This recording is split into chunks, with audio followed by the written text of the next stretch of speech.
يا شعب اليوتيوب العظيم، السلام عليكم ورحمة الله وبركاته.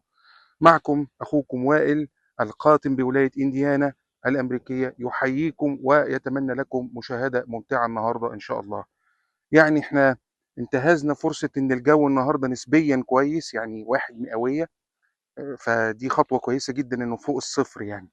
فقلنا ننتهز الفرصة ونخرج نصور في مكان خارجي علشان يبقى المكان شكله مسلي ليكم وانتوا بتتابعوا الحلقة النهاردة، بدل الأماكن المغلقة اللي ممكن تكون يعني مملة إلى حد ما. برضو قولوا لي في التعليقات يعني هل الموضوع ده بيفرق معاكم ولا لأ، علشان نقدر إيه ننوع ونشوف يعني إيه اللي يناسبكم ونعمله إن شاء الله. النهاردة إن شاء الله هكلمكم عن الظروف والملابسات اللي أنا هاجرت فيها، تفاصيل آخر يوم كان ليّا في السعودية كان عامل إزاي، الصعوبات اللي واجهت الواحد أثناء مجيئه إلى هنا.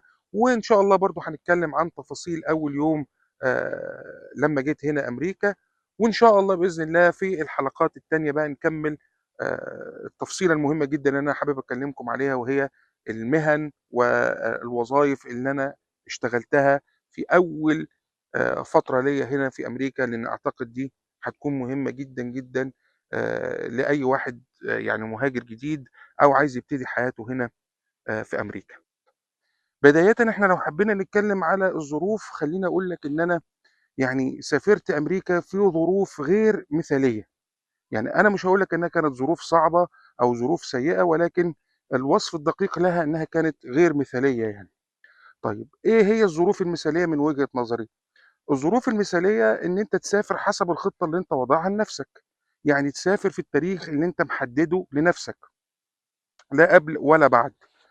وقبل ما توصل لتاريخ السفر ده بقى بتكون عندك الفرصة إنك تكون صفيت كل أمورك في المكان اللي أنت عايش فيه. فلو عليك حاجة تؤديها، ولو ليك حاجة تاخدها، وتقدر تقضي وقت ممتع مع أهلك وأصدقائك قبل ما تسافر وتودعهم الوداع اللائق قبل ما تسافر على طول. الحقيقة ده ما حصلش معايا، ده اللي كان لسببين. السبب الأول إن أنا سافرت في عِز أزمة الكورونا. أنا سافرت في يوم 3 مايو 2020، وسافرت كمان في رمضان. يعني يعني أنتم كلكم عارفين يعني إن رمضان إحنا بنصوم وبنتعبّد، بس الواحد لو يقدر يعمل بس الصوم والعبادة في رمضان فقط كفى يعني. فدي من ضمن الحاجات اللي تعرّفك وتورّيك إنه كانت إنها ظروف غير مثالية. وأنا كنت محدد لنفسي إن أنا أسافر بعد كده في شهر 8 مثلًا بعد التاريخ ده ب3 شهور، ولكن للأسف الشديد الكورونا منعت الموضوع ده.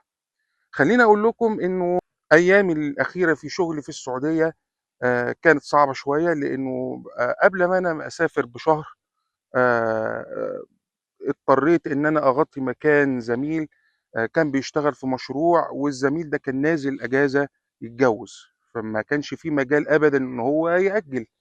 طبعًا أنا شرحت للناس وجهة نظري وعرّفتهم إن أنا عندي صعوبة إن أنا أعمل حاجة زي كده، لإنه أنا مرتبط بميعاد قنصلية ممكن ييجي لي في أي وقت، ومن المرجح إن هو ييجي لي أثناء فترة تخطيطي لغيابه. بالمناسبة أنا كنت ملتزم السرية التامة. يعني من يوم ما أُعلنت النتيجة أنا وزوجتي عرفنا إن إحنا الحمد لله فُزنا، التزمنا يعني باستعينوا بقضاء حوائجكم بالكتمان. كتمنا على الموضوع تمامًا، حتى أهالينا ما عرفوش إلا بعد ما سافرنا. يعني أنا ما قُلتش إلا لناس معيّنة زي ما هاحكي لكم بعد كده، لكن لمّا حصل لي الموقف ده اضطريت إن أنا أقول لهم: "يا جماعة الظروف ممكن ما تسمحش، وإن أنا محتاج إن أنا أنزل في أوقات معيّنة." طب إيه هي الأوقات دي؟ قُلت لهم: "أنا ما أعرفش، أنا مستني ييجي لي النتيجة." فقالوا لي: "مش مشكلة، لمّا يتحدد لك مقابلة نبقى إيه، نشوف الموضوع ده." أنا كنت باشتغل في الدمام، والمشروع اللي أنا المفروض هاتابع فيه في منطقة الخُبَر. الدمام والخُبَر قريبين من بعض، يعني بنتكلم في حوالي ساعة إلا ربع، ساعة إلا 10 دقايق، بس طبعًا بالزحمة بتعدّي الساعة، لإنه الطريق الصبح بيكون صعب جدًا، واللي عايش في المنطقة دي عارف الكلام ده كويس جدًا يعني. فكنت باداوم من الساعة 07:00 لحد الساعة 18:00 مساءً جوّه المشروع، وباخرج من الساعة 18:00 باروح المكتب بتاعي في الدمام، أقعد لي ساعتين 3 في المكتب علشان أداوم على الشغل القديم بتاعي، لإن أنا كنت حامل عُهدة وكان عندي مبلغ كبير، فكان لازم أتابع أول بأول واستلم الفواتير وأعمل الكشوفات بتاعتي علشان أضمن إن العُهدة بتاعتي تتصرف بشكل كويس. عايز أقول إن أنا لمّا اتحددت ميعاد المقابلة كما توقعت للأسف جات في وسط أجازة زميلي اللي كان بيتجوّز. طلبت منهم إن أنا أنزل الأجازة بتاعتي ويجيبوا حد تاني، لإن أنا كنت واضح وصريح معاهم من البداية، قُلت لهم: "يا جماعة أنا هييجي لي ظرف معيّن، الظرف ده لو جالي لازم هانزل، أنا ما ينفعش إن أنا ما انزلش فيه." لكن للأسف الشديد لم أجد الآذان الصاغية للموضوع ده، لإنه يعني شغل المشاريع ده شغل صعب جدًا، وأنت ما بتصدّق تسكّن حد في مكان، وبالذات يعني الأمور الإدارية في شغل المشاريع دي بتبقى مهمة، لإن أنت اللي بتعمل تصاريح الدخول والخروج، وأنت اللي بتبقى حلقة الاتصال الأمنية والإدارية ما بينك وما بين القائمين على المشروع، خصوصًا إنه صاحب المشروع هي وزارة من وزارات السعودية، يعني بتشتغل للحكومة، فالموضوع ما فيهوش هزار يعني. فللأسف الشديد وجدت تعنُّت في البداية، حاولت قدر المستطاع باللين وبالهدوء، ويعني أنا ما لياش في التهديد وما لياش في ال في الconfrontation أو المواجهات دي يعني، أنا باحب دايمًا أمشّي أموري بشكل سلمي، لكن برضه لا يمنع إن أنا كنت عامل plan B أو خطة بديلة لو أنا ما وصلتش معاهم لحل، إن أنا كنت هانزل بقى واشتكي وبتاع، لإن ده مستقبلي، يعني أنت ما تجيش تضيّعه لي علشان ظرف طارئ حصل، أنت ممكن تبعت ناس تانية تغطي مكاني فيه يعني. فالمهم يعني لمّا لقيت التعنُّت ده زايد شوية، فقُلت آخُد خطوة لورا، والخطوة اللي ورا دي إن أنا قُلت لهم: "يا جماعة مشوار الهجرة بتاعي ده قايم على آآ حاجتين مهمين، أول حاجة الكشف الطبّي، وتاني حاجة المقابلة." الكشف الطبّي ده أنت لازم يتعمل قبل المقابلة بحوالي أسبوعين. أنا كنت ناوي آخُد الأجازة بتاعتي مثلًا أسبوعين أو أقل من 20 يوم كده، بحيث إن أنا إيه، آخُد أعمل المقابلة بتاعتي وفي نفس الوقت أقعد شوية مع ولادي، لإن أنا طبعًا كان بقى لي 7 شهور أو 8 شهور ما شُفتهمش، وبعد كده أحضر المقابلة، وبعد المقابلة آخُد بعض وأرجع على السعودية تاني. لكن للأسف الشديد يعني هم طبعًا نتيجة التعنُّت ده ما وافقوش، فأنا قُلت لهم خلاص أنا هاخد أجازتين، أجازة لكل مشوار فيهم، كل أجازة يعني الأجازة الأولانية لن تتعدى يومين على بعض، هانزل في يوم بعد الشغل هاروح أعمل المقابلة هاروح أعمل الكشف الطبّي بتاعي أنا وعيالي، وأرجع تاني السعودية، وبعديها بعديها بأسبوعين لمّا ييجي ميعاد المقابلة اللي كان يوم 8 مارس، هانزل بقى في الweekend اللي قبل 8 مارس، وآخد لي بقى أسبوع أخلّص المقابلة بتاعتي وأقعد مع عيالي شوية وأرجع. وأنا كانت خطتي إن أنا هاخلّص المقابلة بتاعتي أرجع أكمّل مدة عقدي في السعودية لحد 30/6، وبعد كده أصفّي أموري كلّها وآخُد مستحقاتي كاملةً، وأنزل بقى مصر أودّع أهلي وأتوكّل على الله على مثلًا شهر 8. خدوا بالكم آآ مدة التأشيرة اللي أنت بتاخدها، مدة تأشيرة الهجرة اللي أنت بتاخدها صلاحيتها 6 شهور، مش من تاريخ الإصدار، لأ، من تاريخ الكشف الطبّي اللي أنت هتعمله. وبالتالي هي بتيجي لك مدة يعني ناقصة أسبوعين 3 عن تاريخ إصدارها، لإنه العبرة بالكشف الطبي مش العبرة بتاريخ الإصدار. فهُم لقوا إنه إن أنا جيت على نفسي جامد أوي، فقال لك خلاص ما فيش داعي إن إحنا إيه، نعاند معاه أكتر من كده. نزلت أول أجازة استغليت التذكرة اللي كانت عندي، وخلّصت الكشف الطبي في يوم، ورجعت في نفس اليوم بالليل بالطيارة، وقعدت بعد كده داومت الأسبوعين وجاه ميعاد الأجازة بتاعتي. طبعًا أنا عايز أقول لكم إن صديقي اللي في مصر ده أساسًا كان غرقان بقى في بحر العسل بتاع الجواز وعايز يمِد أكتر، قالوا له: "لا يا حبيبي الراجل اللي مغطي مكانك إحنا مثبّتينه بمسمار يعني، الراجل خلاص هيموت وعنده مشاوير وبتاع ومش عارف إيه، لازم يطلعها فمش هينفع إن إحنا نمِد لك الأجازة." آآ جه ميعاد السفر، آخر يوم ليّا بقى في السعودية وأنا ما أعرفش إنه آخر يوم. آآ كنت في الدمام باقفّل حاجتي وباقفّل كل حاجة، وبارتّب الشغل اللي جاي من بعدي بانظّمه له بحيث إنه لمّا ييجي ما يحتاسش، واكتب له الملاحظات في sticky notes وحاجات زي كده. الساعة 18:00 فوجئت بتعميم جاي من الشركة، وعادةً الشركة ما بتبعتش تعميمات مهمة في التوقيت ده إلا لمّا يكون هناك أمر جلل يعني. التعميم ده بيقول إيه؟ التعميم ده بيقول بمنع الأجازات لأي شخص موظف أو عامل إلا في حالة الضرورة القصوى، والضرورة القصوى في عُرف شركتنا يعني الوفاة. فما تطلّعوش أي حد أجازات إلا للضرورة القصوى، ولو هتطلّعوا حد لازم ياخد تأشيرة 6 شهور، وما كتبوش حيثيات اتخاذ القرار ده إيه بالضبط. طبعًا أنا عايز أقول لكم إن إحنا ابتدينا نسمع عن الكورونا، ويعني مع أواخر شهر فبراير ابتدت نعرة الكورونا تعلى أكتر، وأنا ابتديت أقلق شخصيًا، فلمّا جه التعميم ده أنا قلقت أكتر، لدرجة إن أنا كان الكلام ده يوم الخميس بالليل، وطيارتي كانت يوم الجمعة تاني يوم قبل صلاة الجمعة بحوالي ساعتين. أنا فكّرت ساعتها وقُلت بعد التعميم ده أنا هاخد بعضي وألِم حاجتي من البيت وأروح المطار هانام هناك، أنا مش هانام في بيتنا النهارده، أنا هانام هناك وأصحى يعني إيه، على ميعاد الطيارة وأنا جوّه المطار، والفكرة دي كانت مسيطرة عليَّ، لكن يعني ربنا هدّاني، ولإن أنا كمان كنت مُرهق وكان عندي مشاوير عايز أنجزها قبل ما أنزل، فرجعت نمت لي ساعتين كده وهديت، وقُمت بالليل رُحت الخُبَر، خلّصت المشاوير اللي أنا كنت عايز أعملها، وكنت ماشي والحمد لله يعني مزاجي رايق ومبسوط إن أنا نازل أجازة ونازل أعمل ال المشوار المهم ده، وأنا ما كنتش أعرف إن أنا باودّع الخُبَر، يعني أنا راكب العربية وسايق ومبسوط وبتاع وما أعرفش إن أنا باودّع الخُبَر. وعايز أقول لكم إن أنا تاني يوم لمّا رُحت المطار، المطار كان فاضي، يعني يا دوبك طيارتين 3.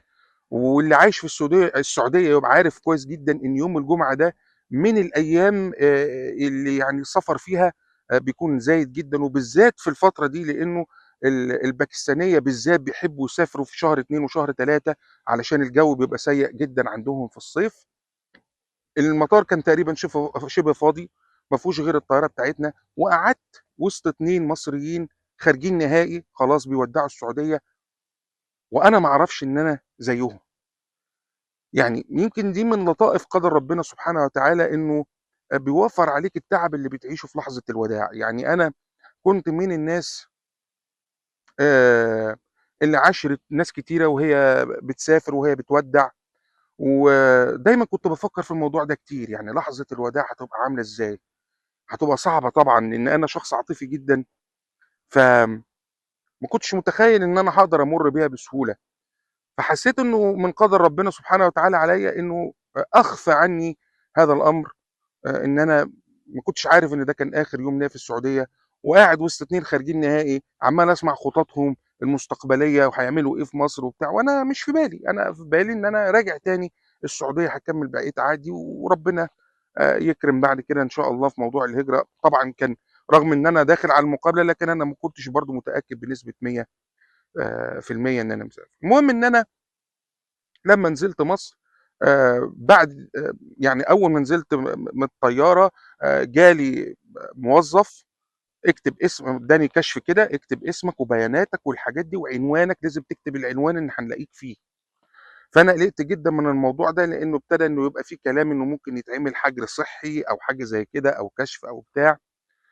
المهم يعني رجعت السويس، أنا أصلًا من محافظة السويس.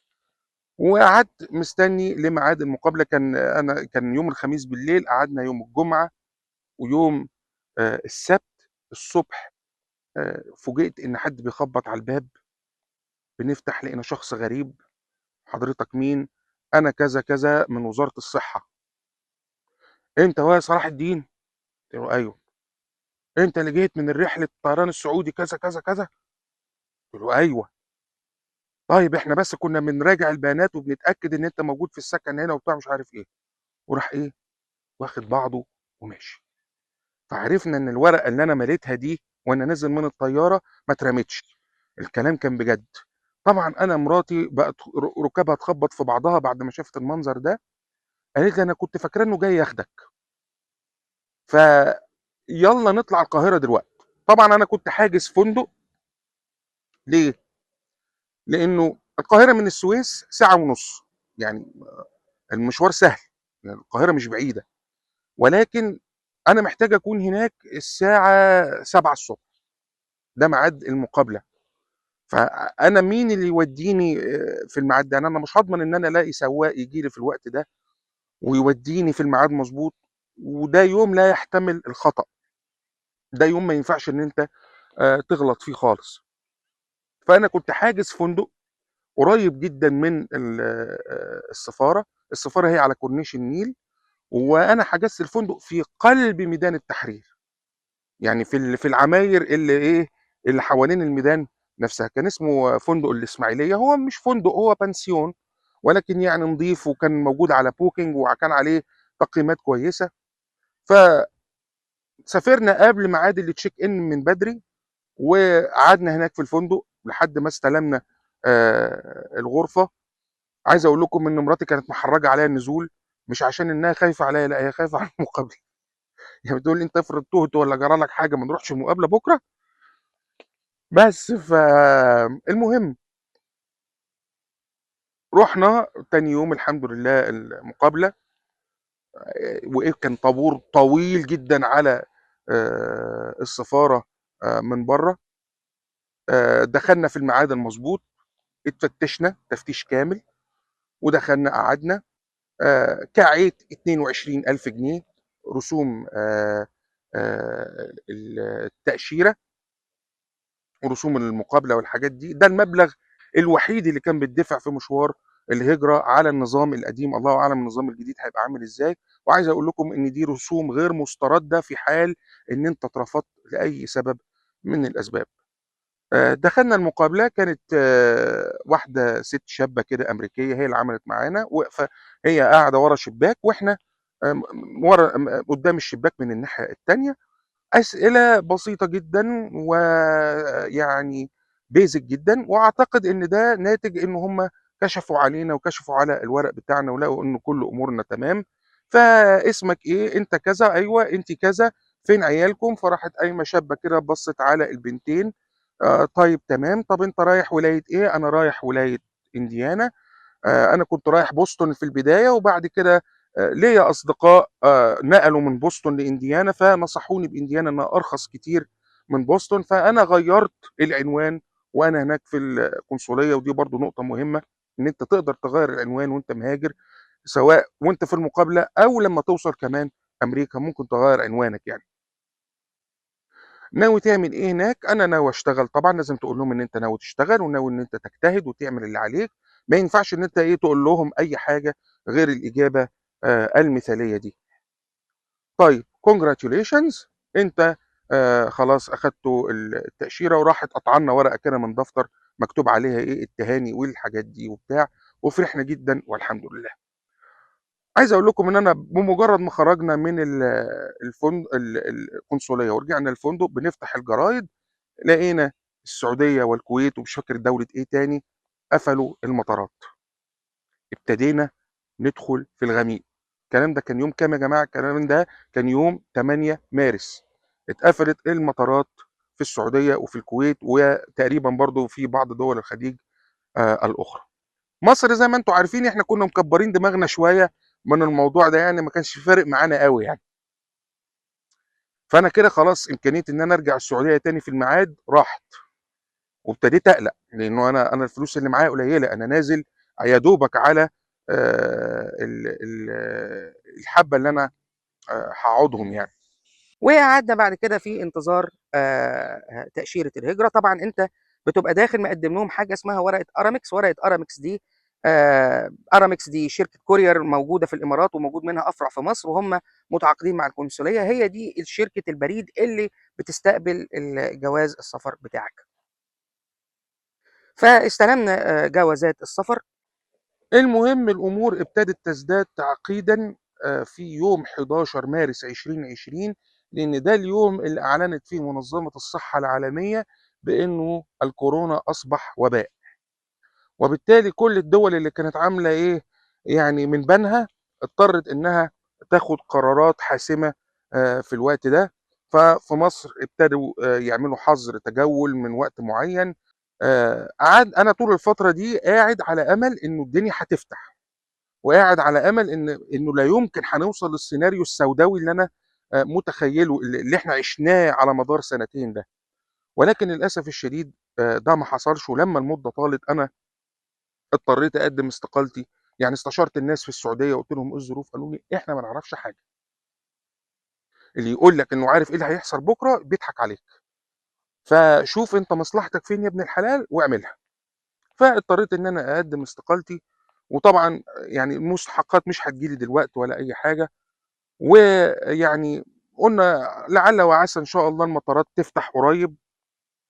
فالمهم يعني قعدنا مستنيين الفرج، كنا كل يوم بنتابع لقاء البيت الأبيض ده كجزء من الروتين اليومي. يعني أنت الروتين اليومي بتاعك بتعمل كيك في البيت، وبتتفرج على الأخبار، وبتتفرج رئيس الوزراء في مصر بيقول إيه، وبتتفرج على الرئيس دونالد ترامب أو المتحدث باسم البيت الأبيض بيقول إيه عن الوضع. وفضلنا على حالة الانتظار دي لحد بقى ما حصل إنه الرئيس ترامب اتضغط عليه جدًا داخليًا بسبب ازدياد الحالات، فقرر القرار يعني اللي كان صعب علينا جدًا في البداية، اللي هو إغلاق جميع المطارات الأمريكية، ولن يُسمح بدخول أمريكا إلا المواطنين الموجودين خارج أمريكا في الوقت ده، وحملة الgreen card اللي خرجوا في أجازات، وهيتعمل لهم رحلات إجلاء منظمة من جميع أنحاء العالم اللي هم موجودين فيها. وهم دول فقط اللي مسموح لهم الدخول في خلال فترة غلق المطارات، اللي طبعًا هتكون مُغلقة لأجل غير مسمى. عايز أقول لكم إن الخبر ده نزل عليّا أنا وزوجتي كالصاعقة، لإن إحنا لسه يعني يا دوبك إحنا خدنا التأشيرة، وإحنا كده لا نُعَد من المواطنين ولا نُعَد من حملة الgreen card. فيعني إحنا كده معناه إن إحنا ممنوعين من دخول أمريكا حتى لو بعد فتح المطارات بفترة. اليوم ده كان يوم صعب جدًا علينا، كانت ليلة صعبة جدًا وقضيناها يعني، لإن أنا يعني كنت مقدّم استقالتي خلاص واتقبلت، وابتدوا في إجراءات الاستقالة وأنا موجود في مصر، والمطارات مقفولة في أمريكا، والقانون اللي طلع بمنع الدخول إلا بس للمواطنين وحملة الgreen card.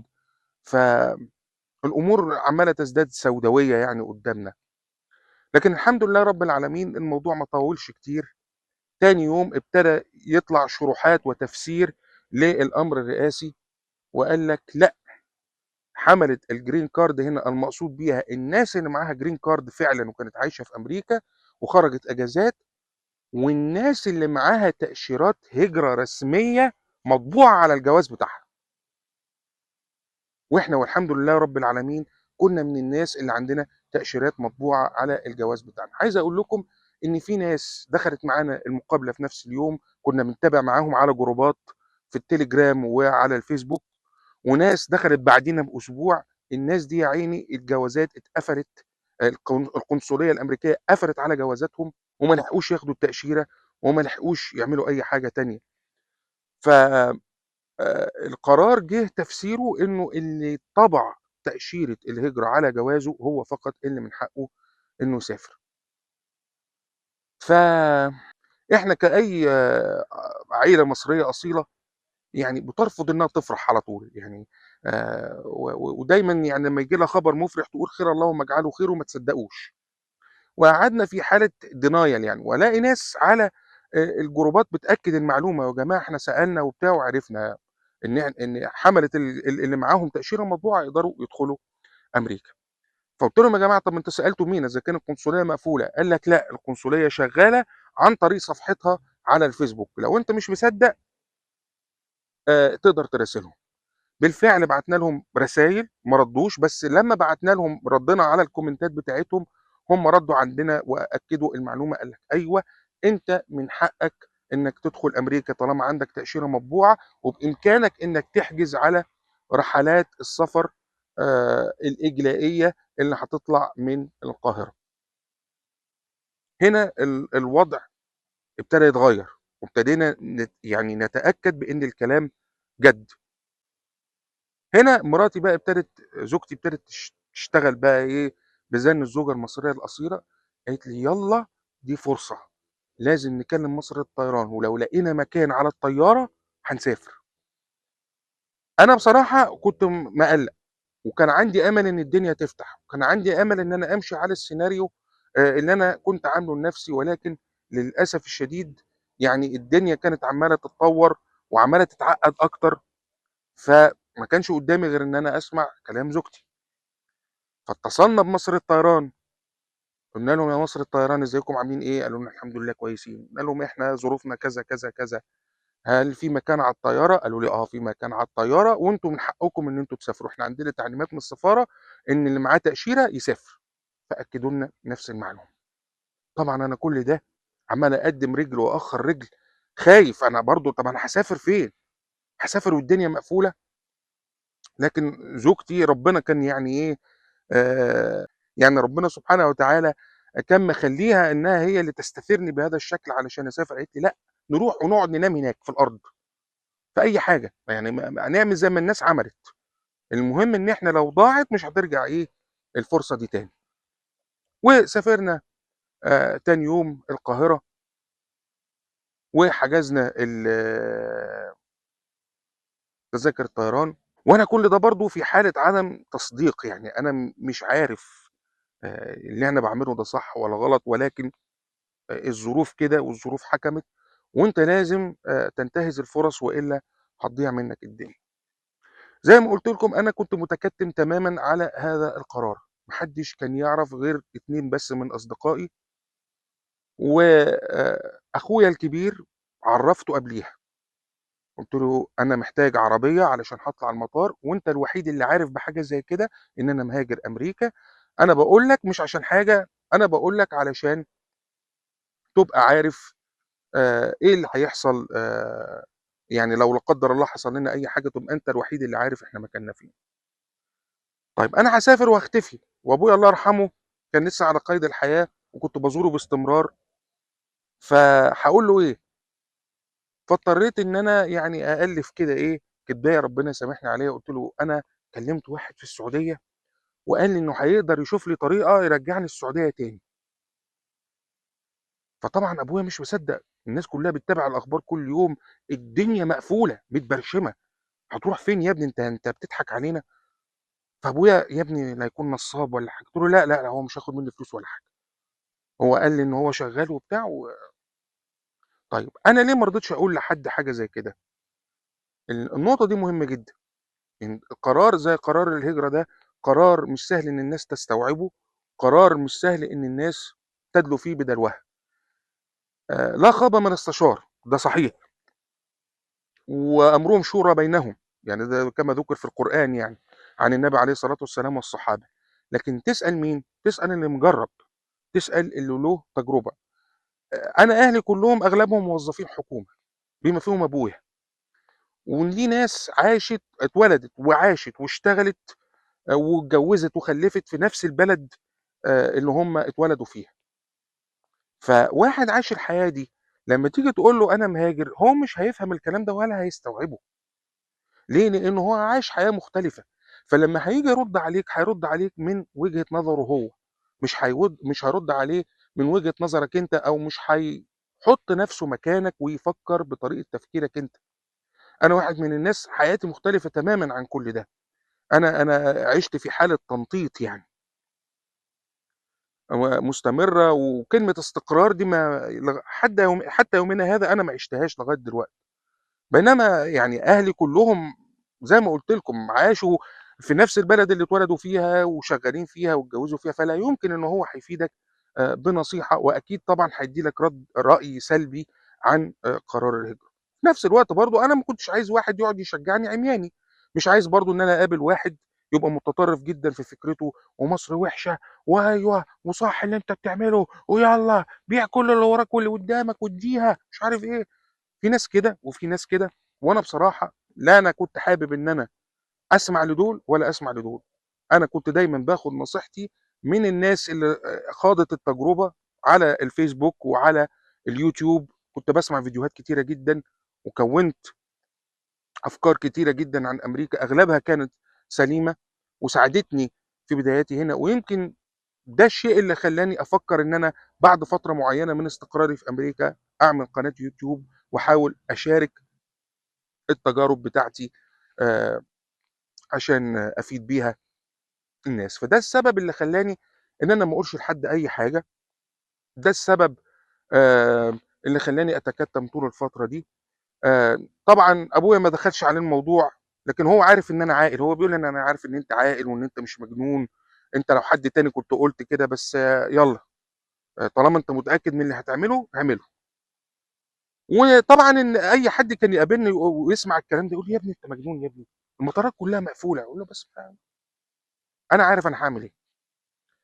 لحد ما جه يوم السفر، طبعًا أخويا الوحيد هو اللي كان عارف بالموضوع ده، وجاب لي عربية ودّتني المطار، رُحنا المطار، المطار ما كانش مفتوح إلا علينا إحنا بس، هي الطيارة الوحيدة اللي كانت مسافرة إلى واشنطن، مطار دالاس، هو اسمه دالاس DULLES، مش عارف أنا بانطقه صح والّا لأ، ولكن هو كان بيتنطق كده على ما أذكر، ومش دالاس اللي في تكساس، لأ دالاس اللي في واشنطن DC، هو ده المطار الوحيد اللي كان مفتوح في أمريكا في الوقت ده. طبعًا أنا تراسلت مع أصدقائي اللي كانوا في إنديانا، قُلت لهم: "إيه الوضع؟ هل أنزل مثلًا وأبات يوم في واشنطن؟" لإنه ما فيش طيران داخلي، يعني أنت هتنزل لازم تدبّر أمورك بنفسك، ما فيش أي حاجة، أنت يا إمّا بقى تعيش في واشنطن طول عمرك، يا إمّا بقى أنت تحاول تشوف لك طريقة توصل بيها إنديانا.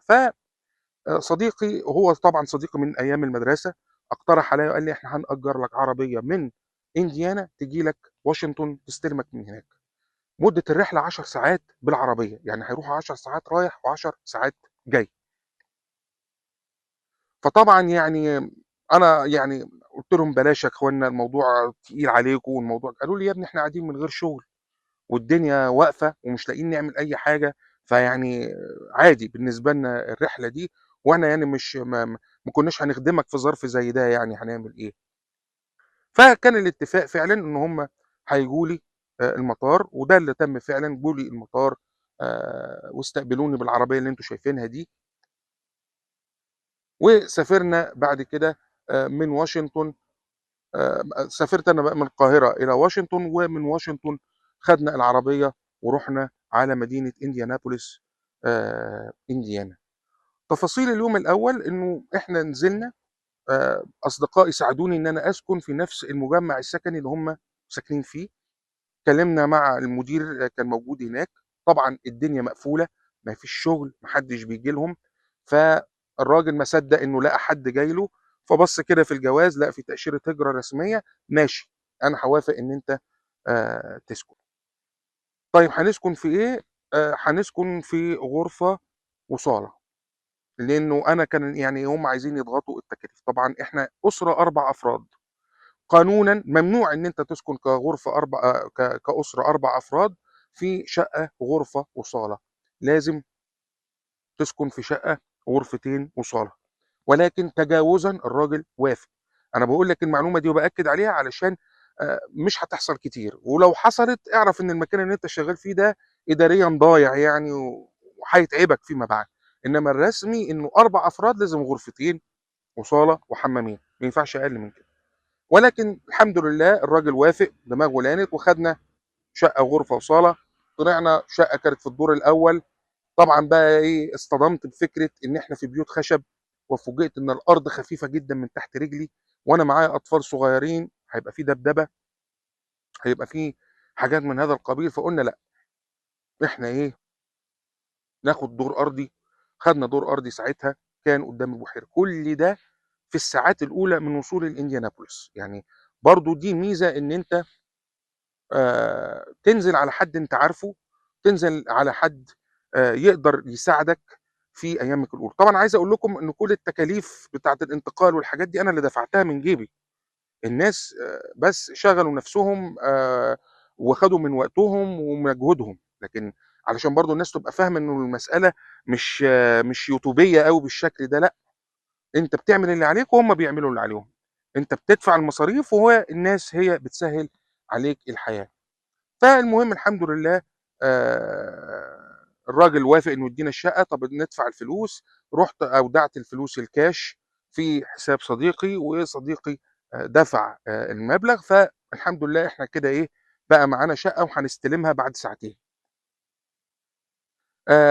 طيب تعالَ نشتري عفش مش عارف إيه، كل ده في نفس اليوم وإحنا في رمضان وصايمين وحالتنا يعني يالّا مش مشكلة، قعدت إيه جاريتهم شوية في ندوّر على عفش، ندوّر على فلقينا إن الموضوع هيبقى صعب وما ينفعش يخلص في يوم واحد، ومحتاج يكون معاك تراك، لإنه الشركات أغلبها في الوقت ده ما بتطلّعش تراكات من نفسها على حاجة مثلًا زي مرتبة أو حاجة زي كده، لازم تكون حاجة كبيرة يعني، وهيدفّعك كمان رسوم. فالمهم وصلنا إيه لحل وسط إنه ما نشتري مراتب بتاعة الcamping، مراتب الcamping دي بتتنفخ وبتنام عليها، ودي كانت أول مرّة أعرف إن في حاجة اسمها مراتب للcamping، فلقيت إن سعرها رخيص، يعني كان بتتراوح من 30 ل$50 على حسب الحجم وحسب الجودة، اشترينا لنا 2 وجِبنا شوية أكل وشوية مَيّة، طبعًا كان أياميها في برضه حظر تجوّل في أمريكا، فاتقفل علينا الوقت. ورجعت قضّيت يومي الأول في أمريكا في بيت الحمد لله أنا كنت أجّرته في نفس اليوم، بدأ إيجاره من اليوم اللي أنا وصلت فيه، كل ده بمساعدة الناس اللي أنا جيت عليهم. في الأيام اللي بعد كده حاولنا إن إحنا بقى إيه، نعمل الأوراق بتاعتنا، طبعًا اصطدمنا بصخرة الواقع وأن الكورونا قافلة كل حاجة. خلّينا بقى نكمّل بقية تفاصيل الوصول اليوم الأول إن شاء الله في الحلقة الجاية وأكلمكم عن أول الشغلانات اللي أنا اشتغلتها في أمريكا، وأنتم اكتبوا لي في التعليقات لو في أي أسئلة أو أي حاجة أنتم حابين تعرفوها أرُد عليكم فيها إن شاء الله بإذن الله. بس كده، خلّينا نختم ونقول سلام عليكم.